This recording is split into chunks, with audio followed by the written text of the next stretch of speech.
Hello everyone and welcome back to today's episode. In today's video, we'll be exploring computer storage. This is like your file cabinet where all your files, applications, and games are kept. So if you're building a new system, planning to upgrade your existing one, or you're just curious about what happens inside your system, this video is for you.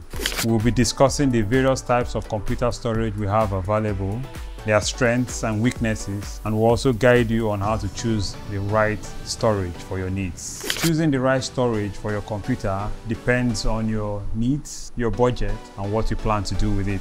Also, storage has a significant impact on your system's performance, capacity, and reliability.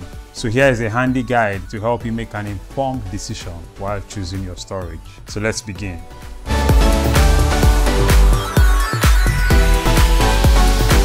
So what do we mean by computer storage and why should you care about it? Computer storage is where your computer keeps everything from its operating system to applications, files, photos, videos, and games. Without your computer storage, your computer wouldn't remember anything.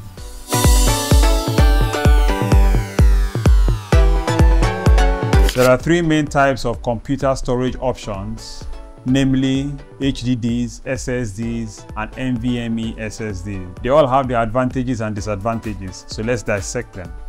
The first option is the hard disk drive, otherwise known as the HDD.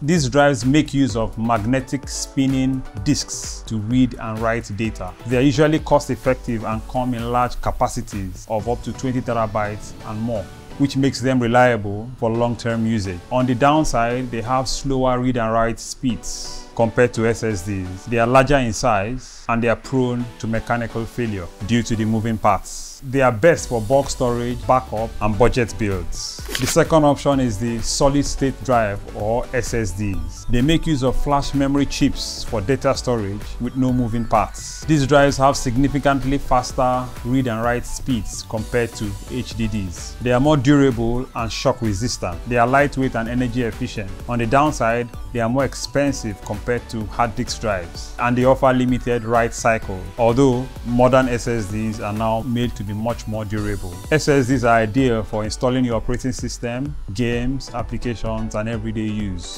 The third option is the non-volatile memory express or NVMe drives. This type of SSDs connect to your motherboard via the PCIe lane, which provides faster data transfer compared to SATA SSDs. Don't worry, I'll be making a dedicated video on SSDs on this channel where I'll be explaining PCIe lanes and SATA drives, so you may do well to subscribe so you don't miss out when the video drops.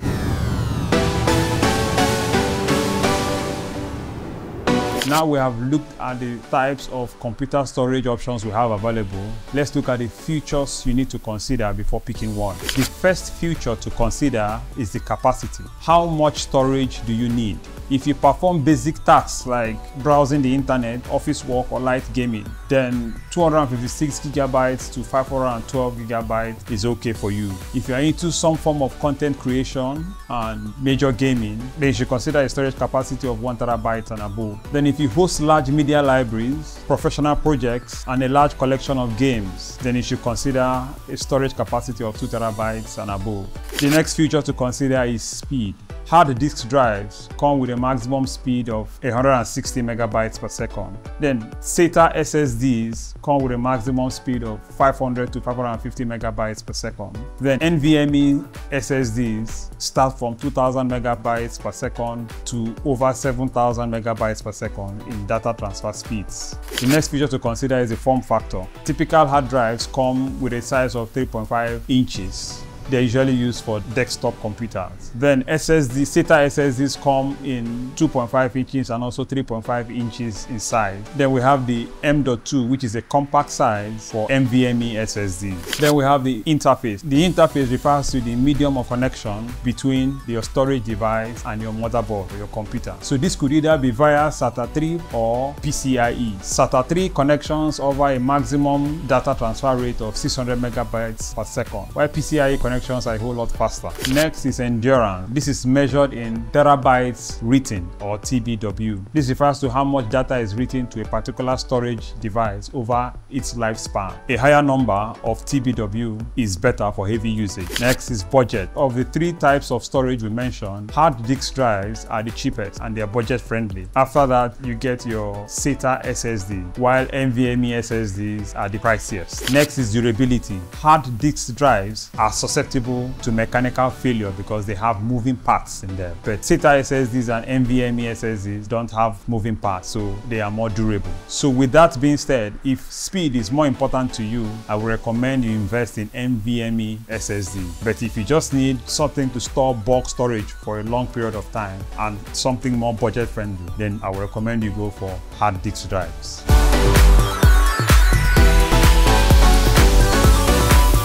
So here are some computer storage recommendations for you. If you need storage for general use like office work and light internet browsing, then you can get yourself a 256GB to 512GB SSD, as this offers you quick boot times and a responsive experience for everyday tasks. If you game a lot, then 1TB NVMe or SATA SSD is ideal for you, as it offers faster load time and smooth performance for modern games. If you're into content creation like video editing or 3D rendering, I recommend having 1TB to 2TB NVMe SSD for active project, plus 4TB to 8TB hard disk drive for storage. The NVMe SSDs allow for quick access to large files, while hard disk drives provide budget-friendly bulk storage. For professional workstations, I would recommend 2TB NVMe SSD for operating system and application, plus an additional 8TB and above hard disk drive for data storage. For budget builds, I would recommend 1TB hard disk drive or 512GB SATA SSD, as they are reasonably priced with decent performance. We also have hybrid solutions like the solid-state hybrid drive, or SSHD, which combines a small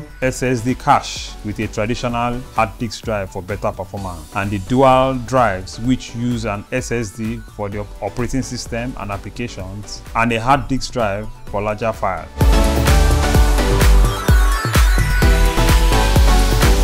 Now let's look at popular computer storage brands. Popular storage brands to look out for are Samsung, which is renowned for making high-performance SSDs like the Samsung 970 EVO and the 980 Pro. Western Digital offers reliable hard disk drives and solid-state drives like the WD Blue and WD Black. Seagate provides affordable hard disk drives and solid-state drives like Barracuda and Firecuda. Crucial has budget-friendly solid-state drives with solid performance. An example is the MX500 and the P5. Kingston makes reliable SSDs for general use. Examples are the A2000 and the KC2500. Intel produces high-end SSDs designed for professional use. An example is the Intel Optane.